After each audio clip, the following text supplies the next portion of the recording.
Hello दोस्तों, places to visit in Guwahati series में आज आपको ले चलते हैं लाछित घाट या सराय घाट, जो गुवाहाटी में ब्रह्मपुत्र नदी के किनारे है।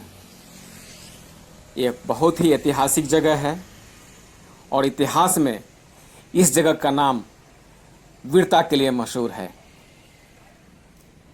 1526 में जब मुगल आए तो करीब करीब ये सारे भारत पर एक छत्र राज किया, लेकिन भारत के कुछ इलाके ऐसे भी थे जहां मुगल बार बार कोशिश करने के बावजूद अपना राज स्थापित नहीं कर सके।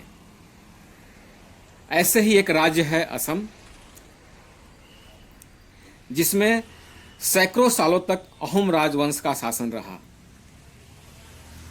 मुगलों ने इस दौर में कई बार यहाँ असम में अपना राज स्थापित करने की कोशिश की, लेकिन लछित बरफुकन जैसे योद्धा के चलते मुगल असम पर कभी भी कब्जा नहीं कर सके।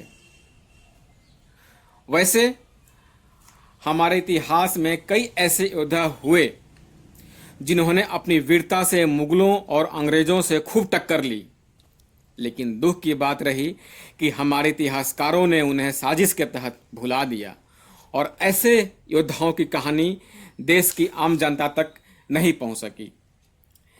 ऐसे योद्धाओं में लछित बरफुकन का नाम भी शामिल है।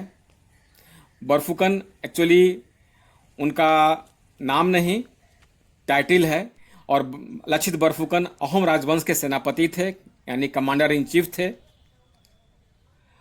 1971 में मुगल सेना बड़े बड़े जहाज़ों पर सवार होकर ढाका से असम आई थी।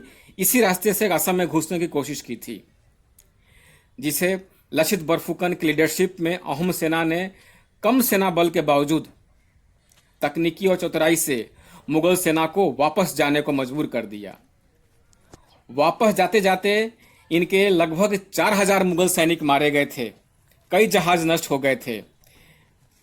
यहाँ एक और बात बता दूं कि 1971 की लड़ाई के वक्त इनकी तबीयत खराब थी, बीमार थे। इसके बावजूद इन्होंने अदम्य साहस से अपने मिट्टी की रक्षा की थी। इन्होंने इस लड़ाई को सराय घाट की लड़ाई कही जाती है। यहाँ से थोड़ी ही दूर पर सराय घाट की ब्रिज भी है, जो शायद आपको पिक्चर में समझ में आ रहा होगा या दिख रहा होगा।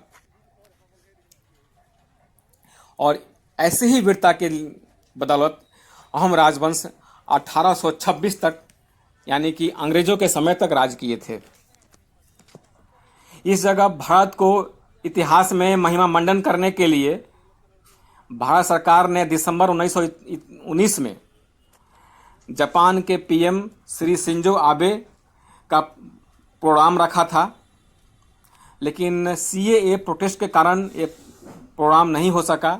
मेरा निजी विचार है, मैं खुद मानता हूँ कि शिंजो आबे का प्रोग्राम अगर होता उस वक्त, तो अहोम डायनेस्टी, असम, गुवाहाटी, लछित बरफुकन को आज दुनिया जानती।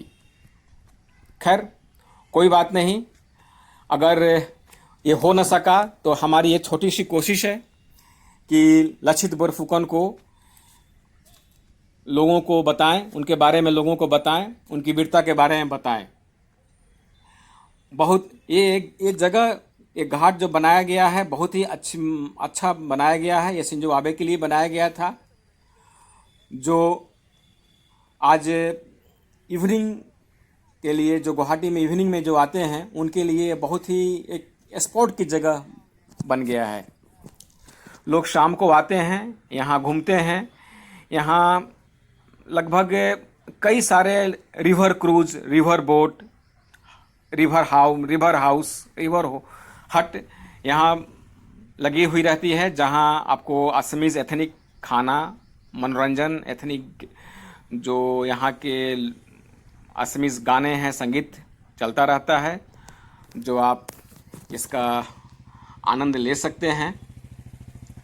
मैं यहाँ जब कभी भी गुवाहाटी आता हूँ तो इस जगह में ज़रूर मैं आता हूँ और आकर इस जगह को आनंद लेता हूँ।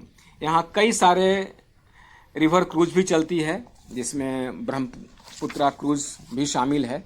ये आपको शाम के वक्त आपको इसमें बैठाकर करीब 1.5-2 घंटे की ब्रह्मपुत्रा नदी में सैर कराते हैं। साथ में आपका स्नैक्स, खाना पीना और नाच गाना सब चलता है। और शाम के वक्त यहाँ आना काफ़ी मनोरम रहता है। देखिए, ये सामने एक रिवर बोट है और यहाँ इन्होंने कुछ अपना एथनिक हर्ब्स एंड टी उन्होंने कुछ लिखा है। आप जब कभी गुवाहाटी आएँ तो इस जगह पर ज़रूर आएँ। बहुत ही सुंदर जगह है और शाम के वक्त अमूमन गुवाहाटी का क्लाइमेट बहुत ही सुंदर हो जाता है, बहुत ही अच्छा हो जाता है। गुवाहाटी शहर शाम के मौसम के लिए ही जाना जाता है और अगर उस पर से नदी किनारे का माहौल हो तो क्या कहना। बहुत बड़ी पार्किंग भी है यहाँ। देखिए, एक और रिवर बोट सामने दिख रही है। कभी कभी ये रिवर बोट आपको 5-6 दिन के लिए ये ब्रह्मपुत्र टूर के लिए ले जाते हैं, जो यहाँ से शेखवा घाट तक ये जाती है। ये रिवर बोट जो आपको जाना चाहिए। चलिए, धन्यवाद।